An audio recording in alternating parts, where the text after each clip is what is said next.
The New York Knicks fall 115-92 to the Boston Celtics in Game 3. I'm joined by XJ of the Hot Hand Theory podcast to talk about the Knicks' failures to continue to execute what had been a successful switching scheme defensively and so much more.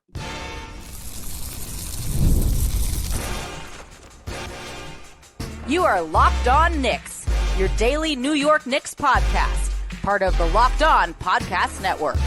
Your team every day.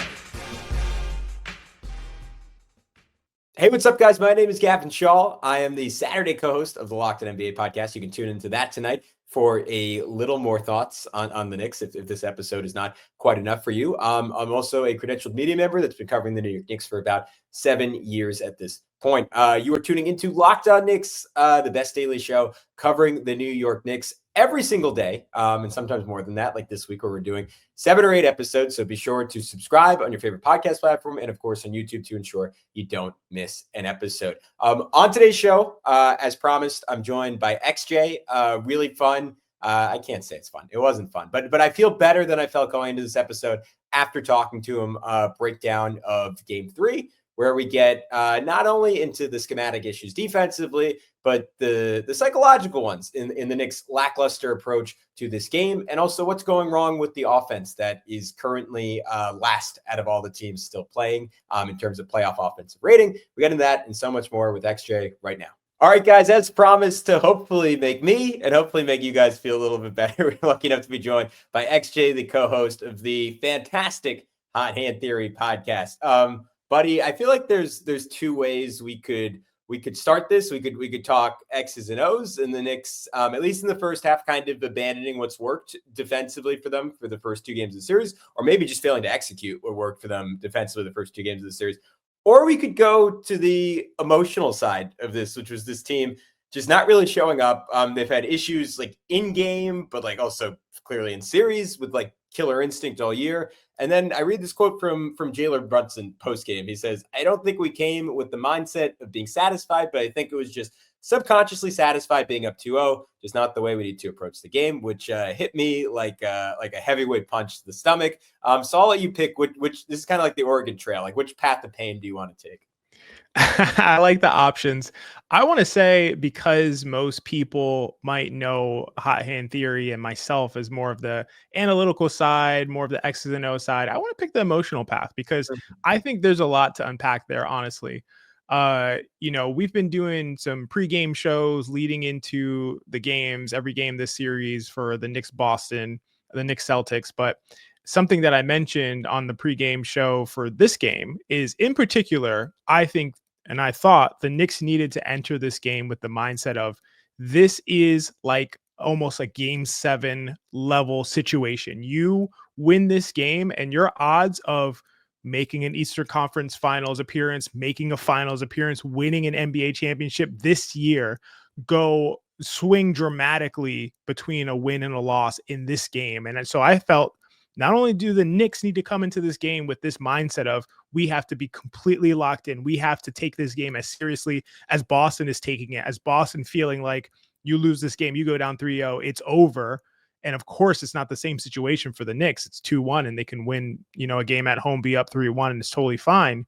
But they needed to come in with that mindset. And I feel like MSG needed to come in with that mindset as well and bring that kind of energy, make this like the most uncomfortable environment that a team could possibly walk into in a playoff environment. And I don't feel like the Garden did that. Not that they were very loud and very ruckus, but you had to expect Boston coming in with throwing a big punch. And I just felt like the energy needed to be there in the building, even if the Knicks went down early, to be able to push them to come back. And I just felt like it was a bit of a lull on both sides where I think fans I saw some tweets about it, how it's like, this is not a must-win game and there's Game 4 and it's fine if they lose this one. And hearing those quotes from Brunson and then the way the Knicks performed, I just felt like the emotional intensity wasn't quite right for this game based on how big a swing we're talking in terms of the Knicks' potential to move forward throughout the playoffs if they had just won that game. Of course, they have Game 4. I'm not saying that it's a huge problem,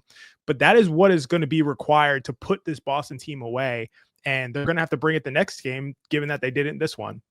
Yeah, I mean, look, they got dog walked from minute one in this game. Like, first offensive possession of the game is Jalen Brunson just kind of casually throwing the ball away, and the Celtics going coast to coast. And to your point, like I referenced this the other day. I remember when you were nice enough to come on right after the cat trade, and we were talking about it, and like the angle we both had, and I think you were the first one to say it, was like the premise of this deal is you buy yourself enough variance to compete with a team like the Celtics. Doesn't mean that you're better than the Celtics. I don't think either of us believe the Knicks are a better team in a vacuum than the Celtics. We have an 82 game sample size saying Boston is probably substantially better than the Knicks. And yet, in a 7-game series, as we always know, anything can happen. It helps when you have the best closer in the sport in Jalen Brunson. It helps where Jason Tatum is peeing down his leg the first 2 games of the series. And by the way, maybe we talk about this at the end of the show. I don't think that really changed. I think Tatum was shooting much better.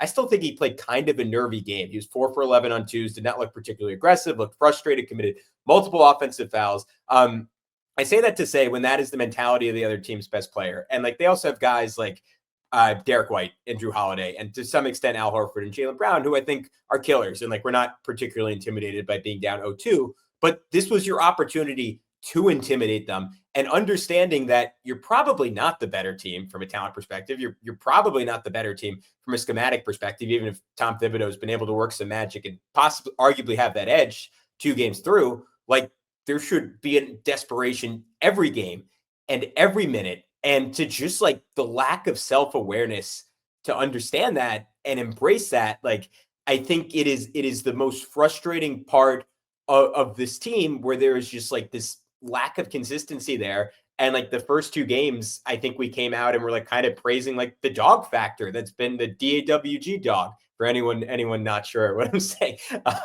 That's been missing all season, and like had us all like reminiscing about last year's team. And it was so great to see that in the fourth quarters. But like I came out after game 1 and was saying like, I don't think there was like a great sense of urgency in the first half of game 1. Game 2, I actually like the process. I like most of the defense a little bit better, but tonight it was just completely missing again. And it's mystifying that for like a game like this, with that kind of environment, that to your point, maybe is a little bit better if it wasn't $800 to get in minimum. I just, it's hard for me to comprehend why, like, for so many of these games, it seems like Josh Hart is the only guy who gives a crap. And like that is the part I come back to. And maybe that's overstating it, because we did just have those fourth quarters, but that just coming off this being emotional, XJ, that's kind of where I'm at.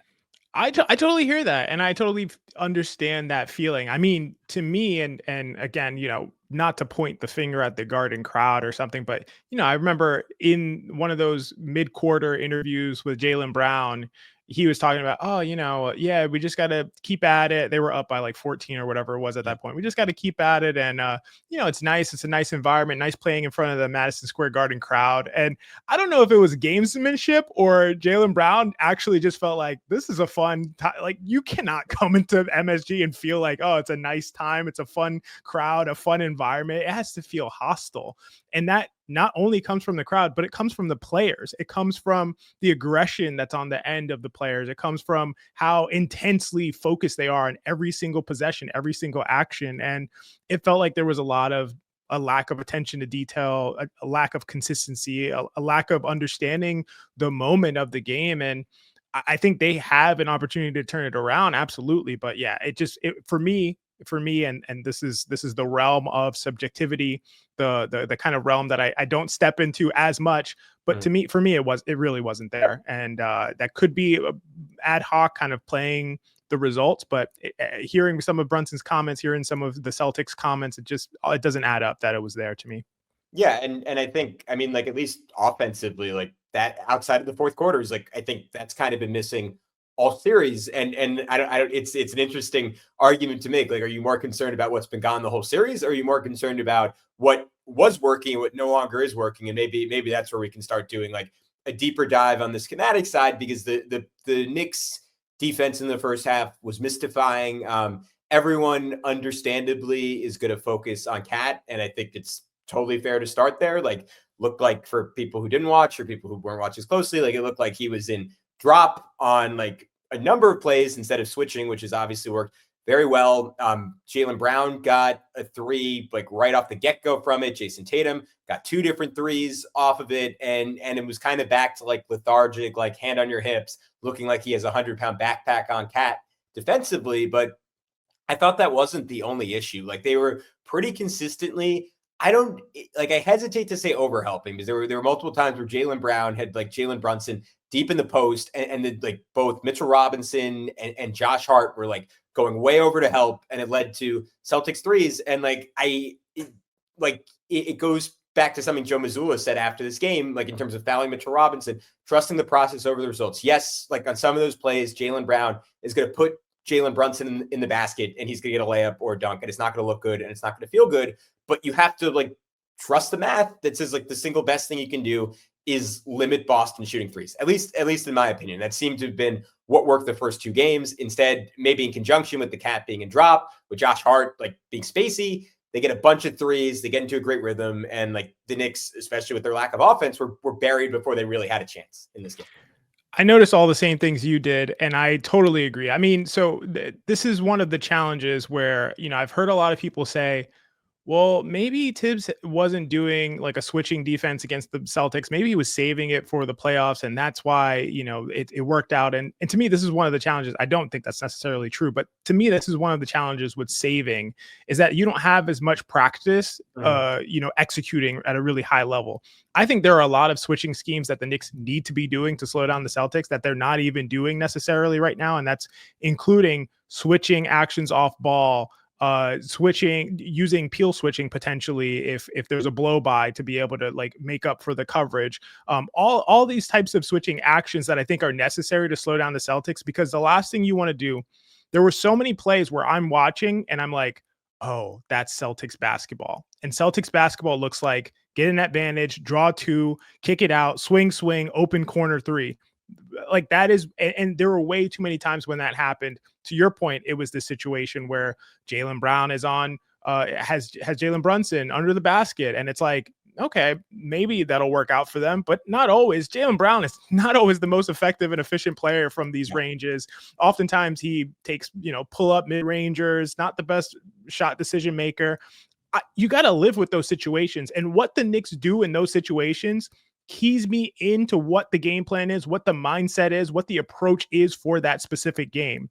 And if they're bringing heavy aggressive help from across the court in order to slow down Jalen Brown, isolation post-ups on Jalen Brunson, that's not a good sign to me. So if you're watching a game as a Knicks fan and you see that happening, that is something you need to key in on moving forward, because the way you slow the Celtics down, this Celtics team down, is the way the Knicks have done it in games 1 and 2. You switch, you make them hit their off the dribble pull up threes, and that's the way they get their offense. You can bring help, but when you bring help, it has to be timed extremely well. Once the player has committed to the drive, we've seen on several instances, Jalen Brown and Jason Tatum, once they're committed to the drive, they're kind of look like they're already going to score. Their court vision is not the best under those situations, and they have a difficult time making passes that don't have clear windows out to the wing or out to the corner. And so you can bring help, but you have to time it correctly. If you bring it too early, if you show them help, if you show them a second body, you're done, because the Celtics will make you pay more than 50% of the time in those situations. And that is Celtics basketball. That was the biggest schematic change that I noticed. I don't really understand why. So maybe Gavin, you could kind of enlighten me as to some of your thinking about this. I don't know what the cause for the change was, but I'll close by this. Jeff, just kindly made a full compilation of situations where the Knicks were trying to protect Jalen Brunson, keep him out of switches, try to have him hedge and recover or do several different options in order to keep him out of these isolation situations. And my question is why? Why is that the approach? That is not how you slow the Celtics team down. You switch everything and you say, hey, we have a 2-0 lead.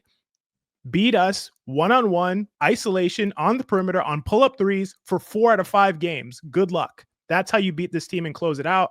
And I'm not sure why they went away from it. I'm on the same page. I want to rant about it a little bit more, and then I want to get angry about the offense. We'll get into it all in just a sec here on Locked On Knicks.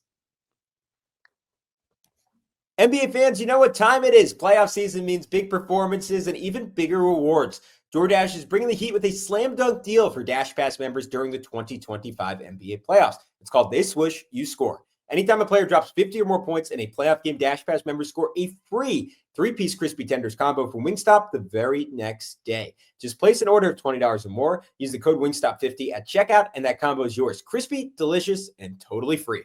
Offer valid noon to midnight the day after the game. Terms apply. And a reminder, if you ever look at your delivery fees and think there's got to be a better way, well, with Dash Pass, you get $0 delivery fees and exclusive perks just like this one. How much would you save over the course of a full season? So here's the play. Sign up for Dash Pass to unlock this and more exclusive deals all season long. When any player scores 50 or more in a playoff game, Dash Pass members can grab a free 3-piece crispy tenders combo from Wingstop the very next day with a $20 order and code Wingstop50. That's Dash Pass, your door to more savings, more flavor, and more ways to win. Terms apply. All right, to your point defensively, I don't even know where I want to start. It's counterintuitive, but by like occasionally letting Jalen Brown bulldoze Jalen Brunson, I think that is the Knicks, and this is what you're getting at. That is the Knicks setting the terms of engagement. By doubling, like you are to your point, you're playing into exactly what Boston wants you to do. And we've seen this show too many times, right? This game felt exactly like until the last one of the year, like every regular season game against the Celtics. And like it was bad scheme. And I thought it was also like just poor execution of their approach. Like there was just not the same level of force, not the same level of aggression. Second straight game, we've seen Mikal Bridges, like not that like he was far from the biggest culprit, but like get like driven down under the rim. Josh Hart from the beginning was like, just like this was quintessential Knicks defensive issues during the regular season. Josh Hart, like overhelping and being spacey off the ball. Like I think it was Mikal, or maybe it was even OG on Jalen Brown. And for no reason, he like starts to float towards him and then has to close frantically to Drew Holiday. Like when there was no advantage created for Boston, and you're like pre-anticipating an advantage, which is like the exact thing that they haven't been doing. And that's like the exact right way to play Boston. And that's Drew. And then Drew Holiday's toasting him and getting a layup like right to start the game. And there was another one where Brown got a three because Hart's providing gap help on Peyton Pritchard driving Jalen Brunson. XJ, you might be on the same page with me as this. Like since game one, Peyton Pritchard with the ball puts so much more fear into me than anyone else on Boston. Like it really is Steph Curry. 100%. Where like the ball goes up and I'm like, all right, it's in, forget about it. Like, and he's in the game. Like I feel like my heart's getting older. Like I feel tension. I feel like I need to book an appointment with the cardiologist. Like I feel like I want to throw up. But anyways, when Peyton Pritchard is driving Jalen Brunson, that is fine. Again, if he beats him, if he scores, tip your cap, move on to the next play. Like to your point, like if this turns into an ISO off, the Knicks are going to win that because Jalen Brunson is simply better than anyone in Boston at that. Mikal Bridges even has been quite good, like in isolation, like especially obviously in the fourth quarter. Like the Knicks have a chance in that game. They don't have a chance in a 3-point contest because Boston's going to shoot more. They're going to shoot better ones, and they're going to shoot them with better players. And there was just a lot of that. Cat in particular, like I think we should zoom in on him before moving on to other stuff. What did you make of that? And obviously neither of us have been afraid to critique Tom Thibodeau this year. I find it, I guess we saw in the third quarter last game too, I somehow find it unlikely that Tibbs was telling him to go in the drop. My only theory on this is because the main one I noticed in the third quarter of last game was on Jalen Brown, and the first one of this game was on Jalen Brown. I wonder if he wants him specifically to play drop on Jalen Brown, because we've seen teams in the past try to treat Jalen Brown like Josh Hart, and it has mixed results. So I'm wondering if that's a thing. It didn't work. Brown made the three, and Brown obviously shot well in this game. And then Baby Cat was just having brain farts on Jason Tatum. Like I really don't have an explanation for this. And it goes back to like the most frustrating aspect of Cat, where like he just has periods where like he's like a basketball IQ of like 50, and it's hard to win 4 games against a great team that way. It's a great question. Honestly, I do not have a clear sense of what the issue was there, but I just basically never want to see Cat in drop. Like I just don't. And he's so much better in a more active. It's funny because it's very similar to a Julius Randle situation. So much better when you have him engaged, when he's on the ball, when he can just play defense on his man. He is a much better defender than when he has to make some of these more cerebral decisions defensively and figure out distances and figure out when to close and when to back up and when to not let his man get behind him. Those are places where Cat doesn't excel. Where he excels is guard your man, keep him in front of you, and make him take a tough shot. And he does that relatively well and pretty well against wings in particular. And so to me, this is a great series for Karl-Anthony Towns. You switch him onto Jason Tatum, you switch him on to Jalen Brown. I'll live with that for the whole series. I'll live with that for 7 games straight. And so I'm not sure if it's a situation where it's like personnel related. Okay, we'll play a drop with Jalen Brown, which theoretically, I don't mind. I'm not afraid of Jalen Brown's jump shot. I'm totally fine with living with. He is the one guy I would help off relatively liberally. If you really feel that you need to help, it's going to be off of Jalen Brown. So smartly, Joe Mazzulla has Jalen Brown being the one to initiate these actions oftentimes when the Knicks are bringing help. So anyone else you're not comfortable helping off of and shouldn't. But to me, I just wouldn't complicate it in that way. Just have Karl-Anthony Towns know that he needs to switch and hold his own and just hold up and not foul and let these guys take difficult off the dribble threes. And again, you have to make those enough consistently to win 4 times over the course of 5 games. That is using variance to your favor. That is using the odds and the probabilities in your favor, especially now that you have a 2-0 lead. So I don't have an explanation for it. If it's on Towns kind of just going rogue and doing his own thing, that's a big problem. Yeah, I think my big takeaway with this team is that simple is just better. Like we've seen even like Brunson and Hart, who probably have close to more reps playing basketball together than any duo in the league, like this side of Steph and Dre. And like they like down the stretch of the Pistons games, like that Dennis Schroeder 3 in game 5, like that was them having miscommunication. They had like some tonight, and like for whatever reason, like, and maybe it falls on the coaching staff, maybe it falls on the players, like for a team with like full of like a lot of nominally smart defenders, they're like even like 90 plus games into the season, there's still like just basic communication errors. And the beauty of switching is like there's no need to communicate. If you're just switching everything, you're switching everything. And I know there's some danger when you're putting like a Brunson or a Deuce on Kristaps Porzingis, but like we've talked about, like you live with that, and like they get to play like the one where like he lobbed it over the top to Cornette. Like great, you live with that, and to your point, you dare them to make enough of those plays. As far as the Brunson hedging and recovering, I think the double staggers that Boston was running got the Knicks into a lot of trouble. That's probably something I'll explore more on like a future episode when I get to go back and watch. But I think Joe Mazzulla, and I said it on the pod like leading into the game today, is just like very smart to run stuff where like guys have to make multiple decisions and there's multiple Knicks involved. Because I think that is like poison to Cat. Like if he has to make more than one decision, if he has to make more than one effort on a play defensively, like he's in trouble. And you saw these plays where like Pritchard got a 3 out of like a KP Tatum stagger where the coverage responsibilities just like clearly weren't obvious to everyone because Mitch is sinking as if he's going to stay with KP. Brunson also goes with KP, and OG sees Tatum open, so he peels off Pritchard and goes to Tatum, and Pritchard literally just like dribbles around the 2 screens, and he's like, great, like top 5 3-point shooter on planet Earth. I'm just going to hit this open 3, and it's way too easy. But let's flip to the offensive side of the ball. How did you, or you know what, let's take one more quick break, and then we'll talk offense.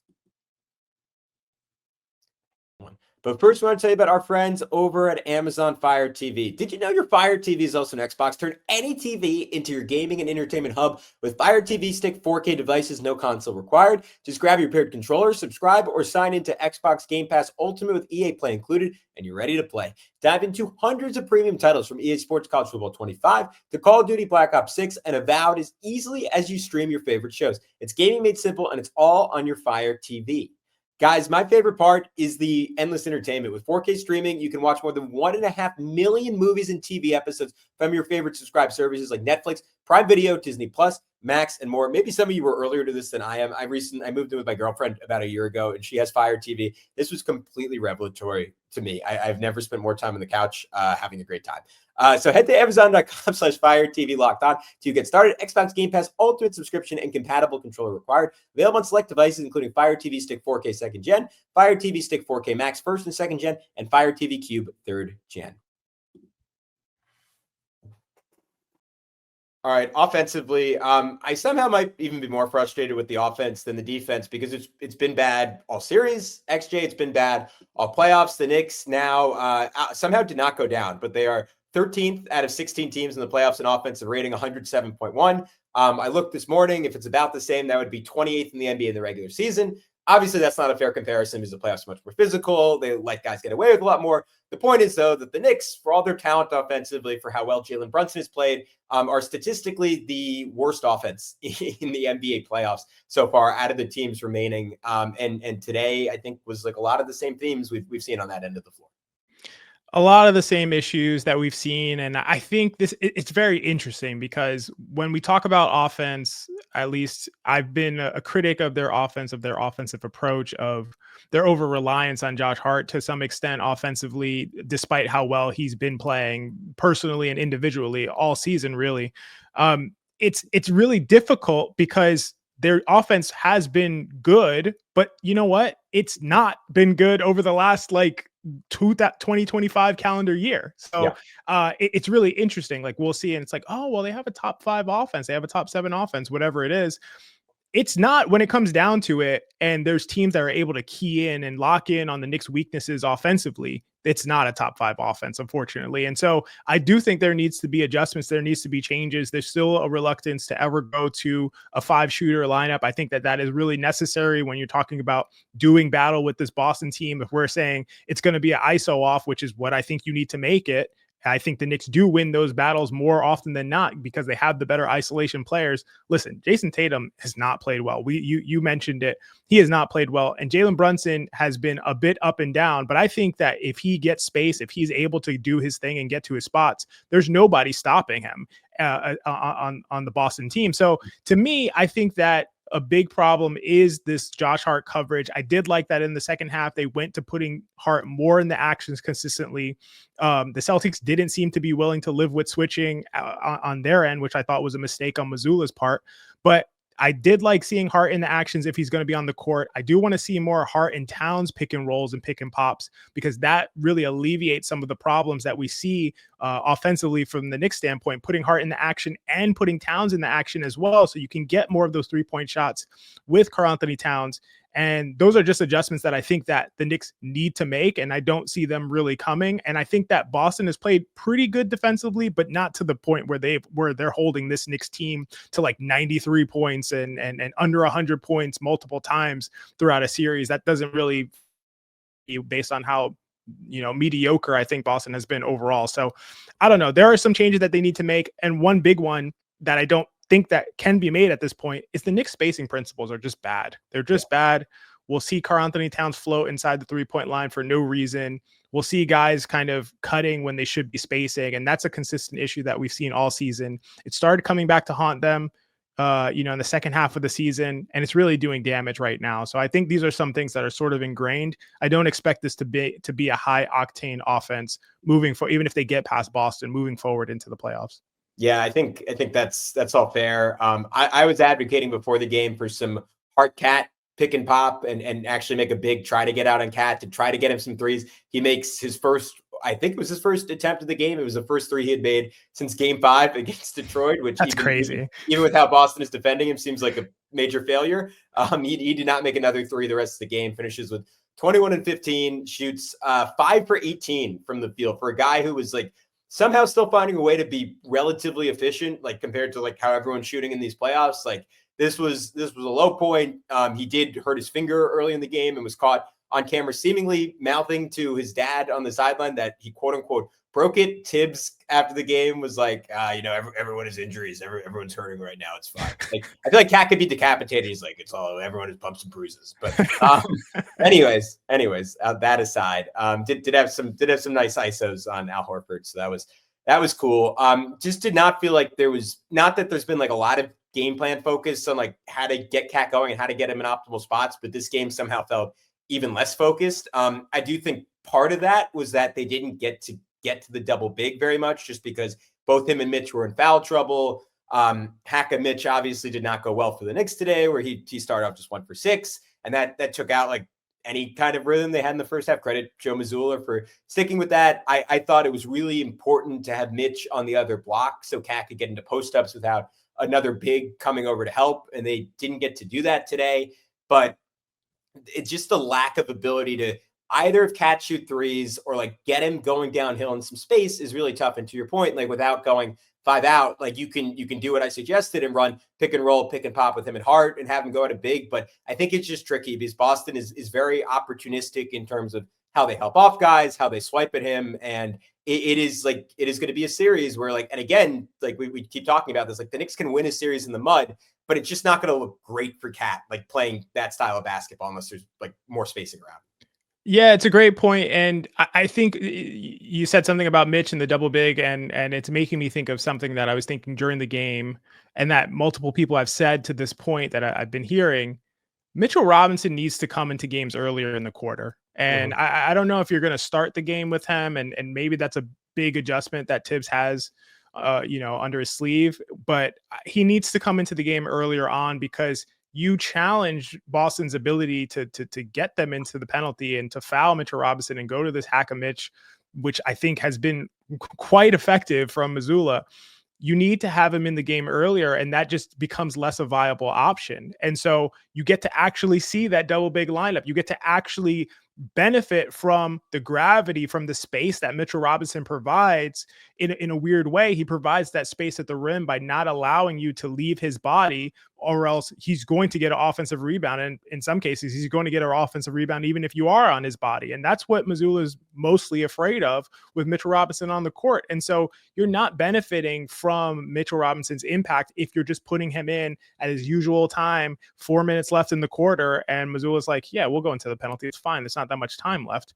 If you put him in to begin a quarter, and then they want to hack and get 5 team fouls with 10 minutes left in the quarter, then you're happy. Then the Knicks have a victory there. And then you take Mitchell Robinson out and you say, okay, guard Jalen Brunson without fouling for 10 minutes. So to me, that's a big adjustment that needs to be made. And we'll see if it happens in game 4. Yeah. I'm with you there. I know as a stats guy, maybe you'll frown on me for referencing this because you're not supposed to read very much into single game plus minus. I do find it notable given like the double big lineups coming into this. The Knicks had, again, limited minutes, but they had a plus 80 rating with Mitch and Cat on the floor. I didn't look up the numbers specifically with Mitch and Cat. Mitch somehow just -3 in this game in 19 minutes that the Knicks lose by 22 and we're down by 25 plus for a good chunk of the second half. Like he's clearly, even when he's missing free throws, even when like on a day where I didn't think his defense by the standard he set in game 2 anyways was particularly good in this one, like still decent plus to quote Clyde, a low plus minus in this one. But we can wrap up on this. What are your thoughts on getting the wings going? Because I was really happy with the way Mikal Bridges came out. Like he was very aggressive. Like I think the first basket of the game was him going right downhill on Derek White for a layup and like kind of bullying him. Had a poke away defensively on Drew Holiday when Drew Holiday tried to go at him. Like had a lefty layup off a DHO for Mitch, and then from there looked pretty indecisive. Like hit a couple of buckets in that mini run in the third quarter, but like just not a lot of opportunity for him. OG, it's even worse. After 29 points in game 1. Obviously struggled offensively in game 2 and in this game, like a real low point, 1 for 6, 0 for 2 from 3, no free throws, 2 rebounds, 1 assist, no steals, no blocks, 2 points. Like he was just kind of MIA on both ends of the floor in a way that was shocking because I thought last game, even when he didn't shoot well, like you really felt his impact. And it kind of feels like the same things that have plagued the Knicks all season with Jalen Brunson in, and it felt like at times against the Pistons and at times in the first 2 games, they found a better balance, but it feels very elusive for them to consistently like have an ecosystem offensively that like does enough to like get those guys into a rhythm. The wings thrive to me in early offense. Yeah. I think that the Knicks are playing ironically because we know the Knicks like to play slow and Tibbs likes to play slow and Jalen Brunson likes to play slow. Obviously Josh Hart doesn't. He wants to push the ball up the court every chance he gets. The Knicks are ironically playing into the Celtics' hands by playing so slowly. The Celtics are a slow team. They like to first they'll probe and see if they can attack an early offense in semi-transition. But if they can't, they're a very methodical team. They get their spacing right. and then they look to get their mismatches and then attack and then see if you'll double, and then they swing around for an open three. That is their style. So they have that early initial attack. If no, then this is what we do. And it's a lot of slow, methodical offense. If you play slowly against the Celtics team and allow them to set up and get their matchups correctly and get their switching schemes down or their hedging schemes down, you're going to have trouble scoring against this team, even if you have Jalen Brunson. And obviously the Celtics are so keyed in on Jalen Brunson. Everything's tailored around stopping him. And so if you play much more quickly off of makes, off of misses, and try to at least probe and get that first attack early on, that is to me where the Wings thrive, because you, like you mentioned, Mikal Bridges attacking Derek White early in the game, getting to the basket. It's like Mikal Bridges is such a good interior scorer when he has one player on him and a lot of space. And when he's making a concerted effort to get to the basket, which is obviously one of the challenges, he makes a concerted effort to get to that mid-range shot more than anybody necessarily likes, despite how good he is at them. But he can get to the basket. OG Anunoby can get to the basket. Obviously a super strong player at his position and typically stronger than the guy that's guarding him. Maybe Jalen Brown's the exception to that case. But regardless, I think you need to get early offense to get these Wings going, especially with all the attention on Jalen Brunson. And that is the opportunity that the Knicks have in front of them. Another adjustment that I think would be critical to make. Yeah, the one field goal that OG got in this game was he ran a pick and roll with Jalen. And I talked about this a little bit last episode. I was kind of hesitant to fully advocate for it. I was like, all right, well, the Celtics are just going to switch that, and like Drew Holiday and Derek White, or maybe the two guards in the league, Holiday more than White, that you don't like. You're not banking on OG just bowling over, putting them in the stanchion and scoring. But they ran that, and like Holiday was like a little caught off guard because he's so used to Josh Hart being in there, where he just stays attached to Jalen Brunson no matter what, and he gets to ignore him. That Holiday hesitated for a sec, and OG shot right by him and got a dunk. And like I think like I go back to that last regular season game against the Celtics, and it was almost like in like I don't know if it's Mario Kart. I'm thinking of some video game where you get like a speed boost. And it was, that game was like OG still running off the fumes of like the 8-game like aura stretch he had, where he still had that speed boost. And you still see it at times, like even in these playoffs, where like there's a level of juice there that I didn't see from him in the past. But to your point, like you have to, like, it's kind of similar with Cat on defense. And like what we always talk about Julius, you have to give him like a little bit of a running start for it to look good. And like, I think him screening for any of these guys and rolling, like you give him that running start.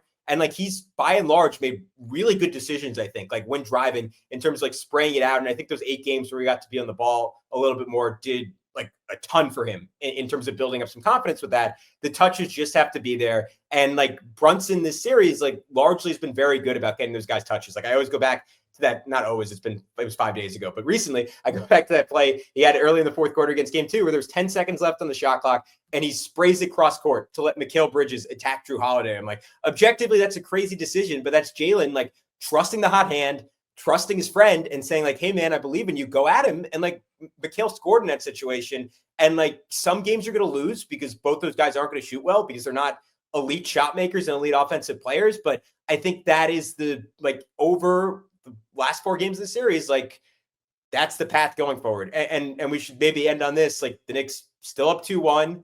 This was terrible, but like they have a chance to make up for it. And you go to Boston 3-1, like that is a win in any sense. They just have to play a lot better for that to happen.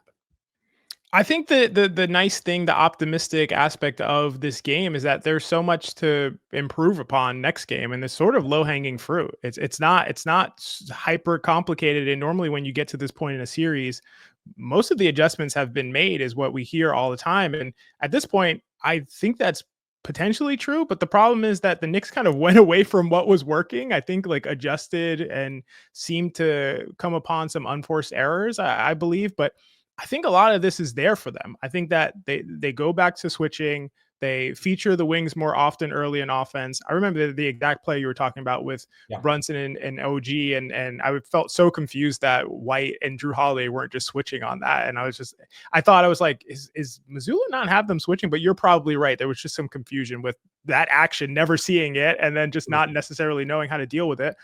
So I think, you go to some of those types of actions, you go back to a defense to slow down Boston's off the catch shooting, you prevent their, swing to open shooters. And then you let Jason Tatum and Jaylen Brown beat you one-on-one if they're going to to me, Jason Tatum looks completely out of sorts. And so I'm not so worried about him in this series, which is crazy to say. I think the best player on the Celtics has been unequivocally Derek White has been the best player on the team by far. And I think Jaylen Brown played better in this game as well. But I just feel like it's here for the Knicks. They need to come with the energy that we described earlier on. The Garden needs to come with the energy that we described earlier on. And they implement some of these changes. And I think they definitely can take game 4, go up 3-1, and have a huge opportunity to go to the Eastern Conference Finals against 2 teams that I think they have a good shot at defeating. So, yeah, I think you can be optimistic in saying that they lost this game. Maybe they made a bunch of mistakes, but they can definitely make up for it in the next game. Hey, man, that's why I love talking to you. I already feel better than when we started. XJ, thank you so much. Before I let you go, can you just tell everyone what's coming up on the Hot Hand Theory this week and going forward? Yeah, I mean, we're covering all NBA, so we're covering all the series. Obviously, we'll talk a bunch of Knicks, Celtics, and kind of give recaps. But we're covering all around the league, and excited to break down everything that's going on with such an exciting semifinals in both conferences. So yeah, would you catch us breaking down things from an analytical perspective over there at Hot Hand Theory? All right, guys, it's the best podcast you can listen to. Please go check out Hot Hand Theory. Subscribe to them on all platforms. I'm going to be on Locked On NBA tonight, also talking through the rest of the NBA, getting maybe without XJ, I'll let myself get fully depressed again about the Knicks. But until then, check out Hot Hand Theory. Check out Locked On Knicks. We'll talk to you soon on both pods.